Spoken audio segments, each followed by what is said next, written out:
Has anyone ever said, "Hey, let's go to the bathroom together"? I don't like this kind of thing. I never have done. When girls go together to the bathroom, I always found it a bit childish.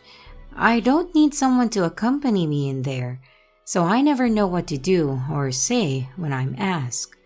And although I'm not good with these requests, I know that if I say no, then it might upset a friend and it's a pain to explain why not, so it's just easier to go with it.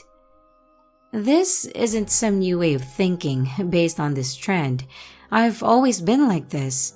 When I was a kid and someone wanted to go with me, I was like, leave me alone. And I mean, it's really a one-person job, right? Then one day, on the way home from school, I used to go home via train with a whole bunch of school friends my age. I wanted to use the bathroom, and I had to tell them to wait up for me, and I thought that they would do their usual thing of wanting to go all together. Great. "I'm going to use the bathroom," I said. "Okay," one said. "Oh, so no one else wants to go?" I asked. "Well, if you want someone to come with..." No, it's fine. Just hang on a second and I'll be right back." This was awesome, I thought. Off I went into the bathroom by myself. I opened the door to the ladies. One of the stalls opened and someone came out as I was walking in. A man. I felt incredibly tense and anxious to see a man in a woman's bathroom. The man stared at me, and I felt like a rabbit in the headlights. He had these big glaring eyes, and he moved towards me. He grabbed me by my arm and tried to drag me into the stall.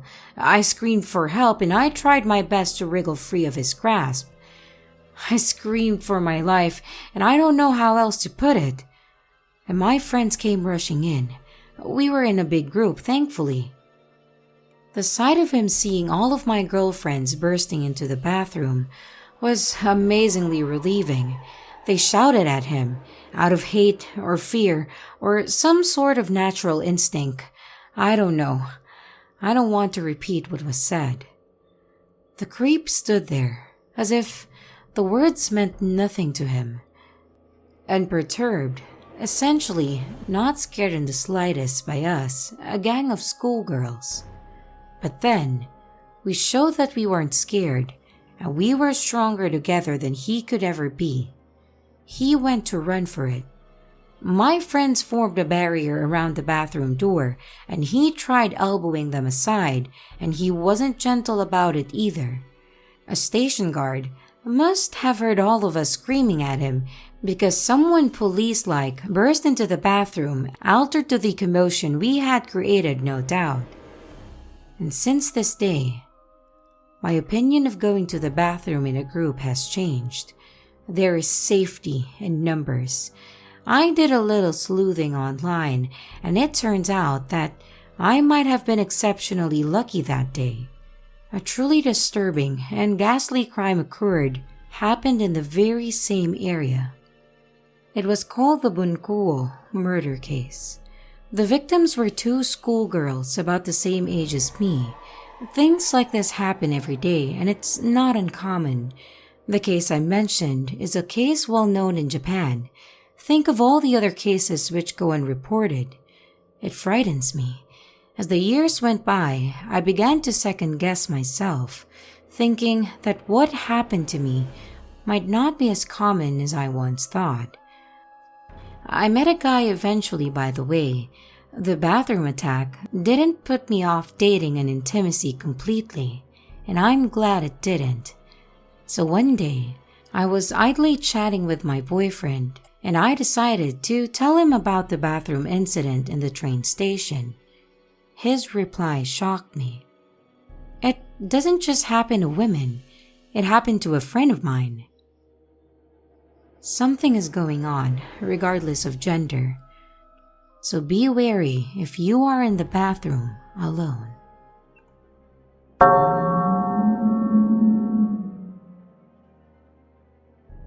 It all started with a normal day at work.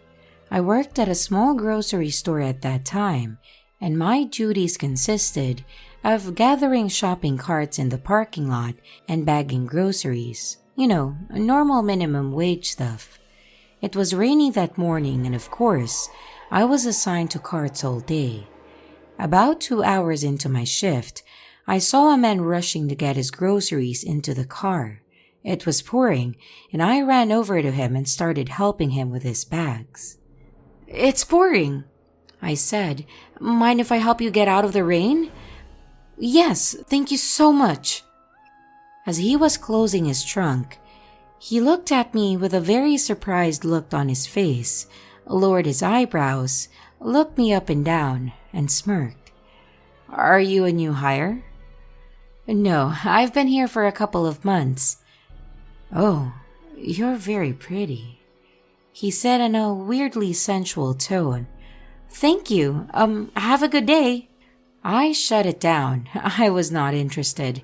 As I was walking back to the store to hide until he left, I could feel him watching me while I walked away. Nevertheless, I continued to work, not really thinking about it. After my lunch, I was at the register bagging groceries, and I noticed the same man from earlier walk in. I pretended I didn't see him and just kept bagging. He came up to my register and got a single chocolate bar. I didn't give him a bag, and he stands towering over me and says, "Aren't you going to bag my item?" "Oh, sorry, I didn't know you wanted a bag for one thing." I put his chocolate bar in a bag and told him to have a good day. "When are you off work, sweetheart?" Man, I'm not comfortable giving that information out," he returned with. "That's okay. You've been here for what, 5 hours? You probably get off around 6 or 7, right?" He smiled, winked at me, and walked away. Disgusted, I went to my manager and told her what happened. She told me not to work the lot anymore and to ask someone to walk me to my car. So by the end of my shift, I had a male co-worker walk me to my truck, and we scanned the parking lot looking for this man's car. We didn't see him, so my co-worker went back inside and I started my truck. I called my mom to tell her about what happened, and once she answered, I left the parking lot. Literally, the second I turned onto the road, I saw his car pull onto the road behind me. I told my mom I thought he was going to follow me, and she just told me to drive around a bit to try and lose him. I drove around for about 20 minutes just going in circles around my town. I hit a red light, and he pulled up next to me and started yelling something to me out his open window.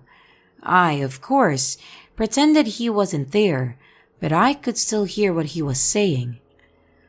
"You would bear some good kids for me. You'd make a great slave for me, little lady." He then started being very explicit about what he was going to do to me if he caught me. I told my mom I was going to call 911, and if I wasn't home in an hour, then call the police. While I was trying to dial 911, the man speeds ahead of my truck and starts brake checking me. Frantic, I wait for the closest intersection and turn up the block. My phone fell under my seat while I was turning, so I decided to go to the nearest open establishment and run in and hide and have someone else call 911. The closest open business I could find was a convenience store at a gas station. I pull in, park, and run for my life into the store. I tell the clerk what's happening, and she takes me to the break room and locks me in there. While processing that I might have survived this ordeal, I hear the doors of the storefront start violently rattling, and before I knew it, the clerk was locking herself in the break room too. She was on the phone with the police and they were on their way. We were silent, cowering in a dark room, and I found myself feeling guilty for wrapping another woman into our worst fear. My thoughts were racing through what I said to him. Did I lead him on? No, I just told him to have a good day. Has he been following me for longer than tonight? How did he know what car I drive? Are the police going to get here in time? Are we going to die? Finally, the small room is illuminated with red and blue lights from the crack under the door. We hear a voice over the intercom telling us it's safe to come out.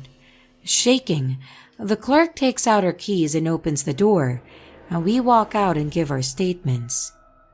After the police leave, I turn to my unexpected savior and profusely thank her. We cry, hug, and she walks me to my car. The next night, I went back and brought her some food and an Amazon gift card. I have been in a near-fatal car accident 10 feet away from a mountain lion in the wild, and I'm a survivor of sexual assault. I can tell you, my reader, with total honesty, I thought that was the end of my line. So thank you for reading. Stay aware, be cautious, and stay safe.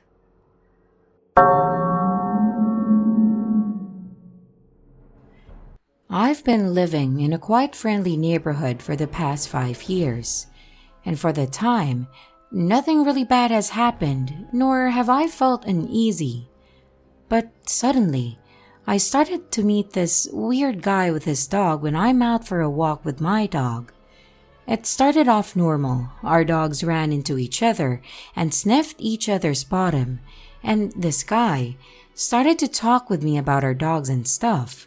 My dog is scared easily and starts to bark and run away first before she wants to get to know other dogs. Nothing out of the ordinary, but my gut feeling kind of warned me that I should take care when I talk to him, and my gut feeling is almost never wrong. Anyway, the next few times I saw him, he always comes to me and says, "Hey, beautiful." This kind of disgusts me because I'm 18 and he's like in his mid-60s. He also started to ask very private stuff like if I had a boyfriend, where I live, and what I do for a living. I never really gave him an answer. I just said that I live nearby and that I don't have a boyfriend, which was probably a mistake when I think of it now. I started to feel uncomfortable when I see him, even a bit scared, and he always comes towards me when he sees me. And today, I unfortunately saw him again when I was walking down the river, and I started to walk faster. My dog, as scared as she is, started to bark because she saw his dog, and of course, he looked around and saw me. I pretended like I haven't seen him and I continued walking fast. After a few meters, I looked back and saw that he was following me. That freaked me out and I almost started to run. After a short while, he turned back and left. I felt a bit safer, but I kept my eyes open wide.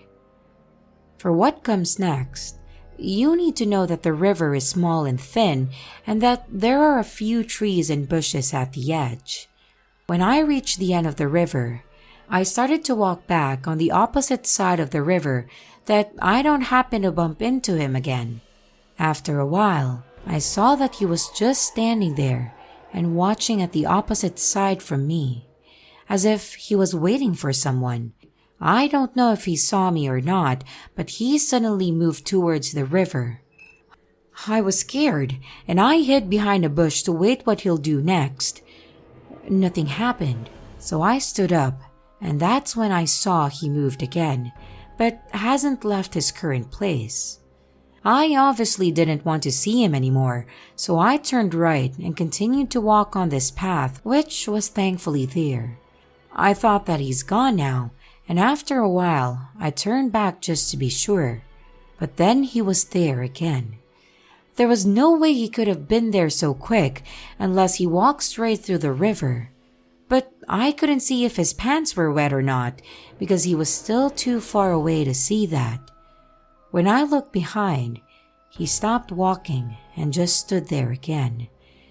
I again started to walk faster and thankfully reached the street soon. I really don't know if I should be concerned or not. I mean, I am a bit paranoid, and all those stories I've read on this subreddit don't make it any better. But I am really just too paranoid. Or is this weird guy a creep?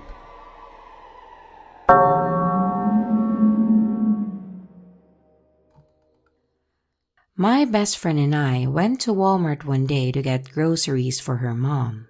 We walk in and start grabbing produce on the list when I notice a strange man standing right by the front door and staring.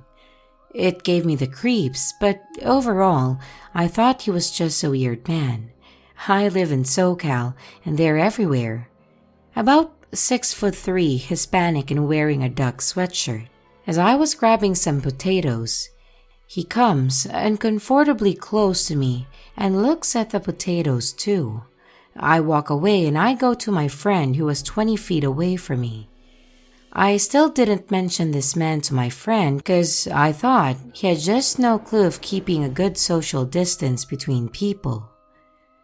We finally made our way to the soup aisle, and here he comes walking down the aisle, right in between me and my best friend to look at chicken broth. I tell my friend that we need to go grab other things, so we leave the aisle and I give her the rundown on how I believe this man is following me. She agrees that she's seen him and feels weird energy around him.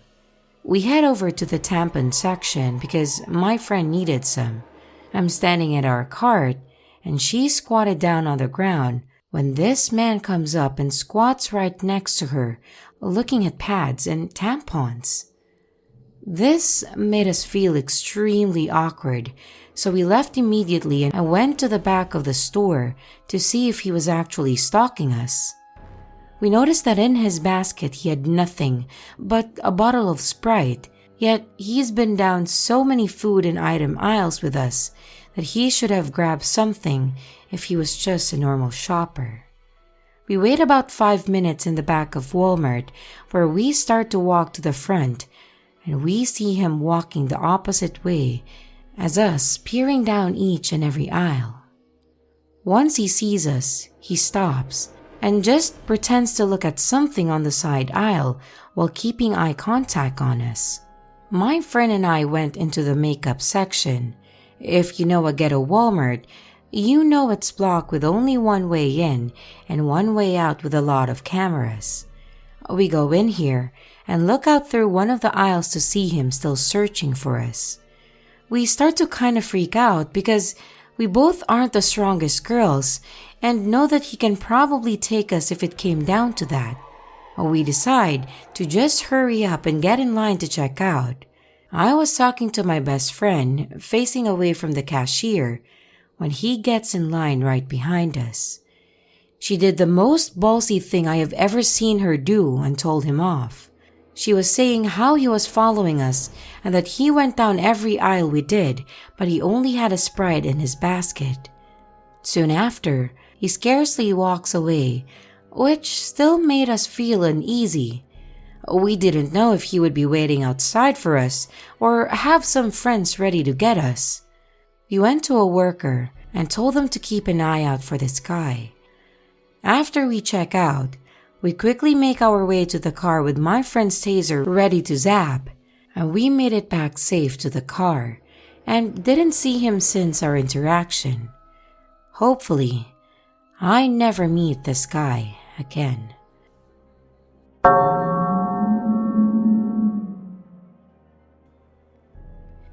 This was a couple years ago when I had just moved back to the city I grew up in. I was separated from my husband and about to start the divorce process, so I was still getting used to this single mom thing. I had to go to Walmart one day, and I had no choice but to take my 5-year-old and 1-year-old daughters along. I was pretty distracted dealing with my 5-year-old, who at that time loved running too far away from me in the store. Thankfully, this isn't a story where she was snatched. But I had noticed the man in the same aisles as us for a while, which I brushed off as coincidence. We got to the candy aisle, and I was looking at something on the shelf when I turned around The man was right behind me, like his face was probably in my hair. Still, I wanted to believe the best and said that I'm sorry, as I assumed I was in his way. I noticed someone with a walkie-talkie tell him to come with him. Still being naive, I assumed he was stealing. I paid for my items and went to leave when I was stopped by loss prevention or security and asked to come with them, which was scary and embarrassing. I knew I hadn't stolen anything, so I assumed my kids had pocketed something. The person who pulled me into the room said, "You're not in any trouble, but I really think you need to know what was going on. Did you notice the man following you?" I said, "Yeah, I saw someone near us, but I assumed it was just a coincidence." They asked to make sure I didn't know the man and it wasn't some weird sex thing. Then, they informed me the man had been following me and my kids around masturbating. They didn't know why me, or if he was interested in me or in my girls. I was horrified. They informed me that the man had been banned from the store and they walked me to my car to make sure that we left safely. I don't know why they didn't call the police, and in hindsight, I should have. I was just so freaked out and wanted to get me and my kids home safely. So, to the man masturbating behind me in Walmart, let's not meet.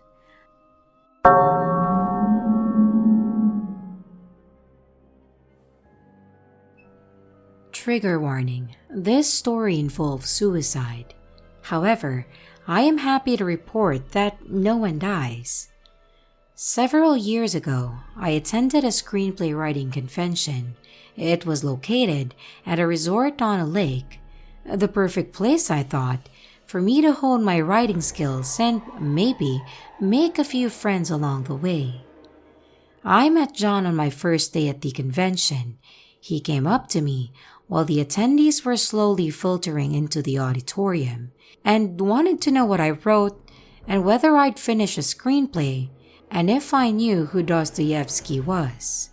He seemed a little shy and all the other attendees seemed to already belong to established cliques. So I decided to play the hero, which is rarely a good idea, and be his friend. I knew all about Dostoevsky, as Crime and Punishment is one of my favorite books, and I had actually brought it with me to the convention, and I had written 3 books, not screenplays, but he was satisfied that they were published. So we had plenty to talk about. I gave him my business card with my professional website and email and told him that I'd see him around. We ended up in different small groups that met on opposite sides of the resort, but somehow, John always seemed to appear near my conference room. He got lost, perhaps, or he left his computer in the hallway right outside. I wasn't sure what to make of it, but I figured he was probably just lonely. I had gone through that as a kid. A few days into the convention, he asked me to go out with him. Not go out on a date. No, he actually meant go out, as in be his girlfriend. Taken aback at the speed with which he made that decision, I told him that I had a boyfriend and thought that that would be the end of it. Spoiler alert, it wasn't. I soon noticed that I had a John-shaped shadow that followed me everywhere that I went. When I was in the restaurant, he would linger outside, his eyes fixed on me. When I was walking around the park, he'd sit on the bench in the middle, staring at me. When my seminars went long, he'd be outside waiting for me. Then, he'd leave right before I came out. He had dark brown hair, almost black, eyes that looked like holes in his face, and I saw those damned eyes reflected off the windows everywhere I went. On the day the resort held a party for its guests, I lied and told him that I was sick and I wasn't going. He told me he wasn't going either, but I went anyway. and when I got there, I saw him sitting on a bench, scanning the crowd. The moment he saw me, his whole face changed. You might expect that he would just be surprised to see me, but he didn't look surprised at all. In fact, he looked like he knew I was going to be there, and he looked pissed. When I walked away from my friends to raid the buffet, he approached me. "I thought you said you weren't coming." "I changed my mind," I told him. But I could see in his eyes that he didn't believe me, and my answer hadn't appeased his anger at all. The next day, I decided to see if he was really following me, or if it was all my imagination. I told him I was going back to my cabin. He didn't know where that was, and I knew that he was staying on the opposite side of the resort and had no reason to follow me, and set off down the road without looking back. When I got inside, I slipped on a quick but professional disguise: glasses instead of contacts, a ball cap, and a different outfit. With my waist-length hair tucked under the hat, I thought that I could at least buy myself a few seconds of anonymity. Confident in my new identity, I stepped outside and looked around. The cabins were arranged in a circle and were bordered on all sides by woods and bushes. Anyone who had a legitimate reason to come to the cabin would be on the road or in the clearing between the cabins. Anyone who didn't have a legitimate reason to come to the cabin would probably come through the woods. I spied an anomalous object amongst the trees and adjusted my glasses. There, peeking out from behind a bush, was dear old John. He almost recognized me, but he hesitated just long enough for me to slip away. Believe it or not, all this happened in one single week, and as I was leaving the camp, I decided that I wouldn't answer any more of his texts, as I was starting to get a little nervous about the extent of his obsession. He must have figured that I would do that, because less than 24 hours after my ignoring campaign began, he texted me that I had driven him to suicide, and when he died, I would have to live with the knowledge that it was all my fault.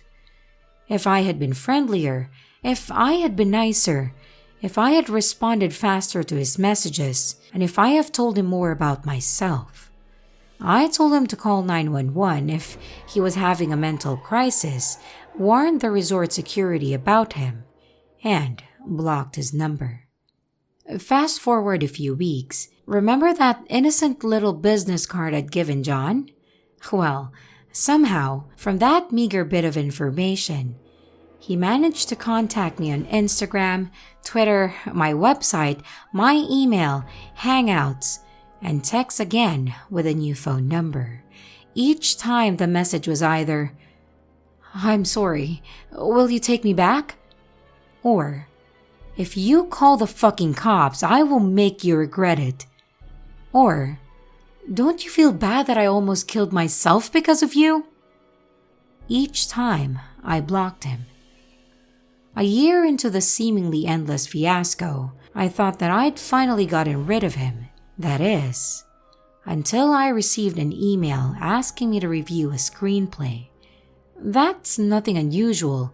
I do reviews and critiques all the time, and I was more than happy to review this one. It was poorly written, and the style was a bizarre mix of dark and nonsensical, but I worked my way through it as thoroughly as I could and sent it back to the young aspiring author who'd asked for my help. A few days later, I received a message from Carlos confessing that it was really John all along. Blocked again. What a pain. 6 months later, once again, I thought I was safe and went about my business doing critiques as usual. Until I received a DM from a young lady who admired my work and wanted to know if I could recommend her a book. The style of the message and the suddenness of the request made me suspicious. Using Google Analytics embedded into a page on my website, I grabbed the sender's location. And what do you know? they came from the same location as John. Because I'm a nerd, I calculated the odds of that happening by accident. They were about 1 in 1,000. Fishy. That, as far as I know, was the last that I've ever heard of John. And may we never meet again. Hello everyone, it's your creepy sister here. Thank you so much for watching the video. I really appreciate each and every one of you. I would also like to thank my following patrons: Ralph, Tasha, Greasy Dave, Fire05, Gabriel, Eskimono, Silver Threads, Sevenfold, Moschino, and Matt's Chats. Thank you very, very much for your support. I really appreciate it. If you want to support the channel further, you can be a patron too.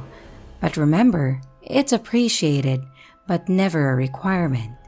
I would also like to announce that we have merch now.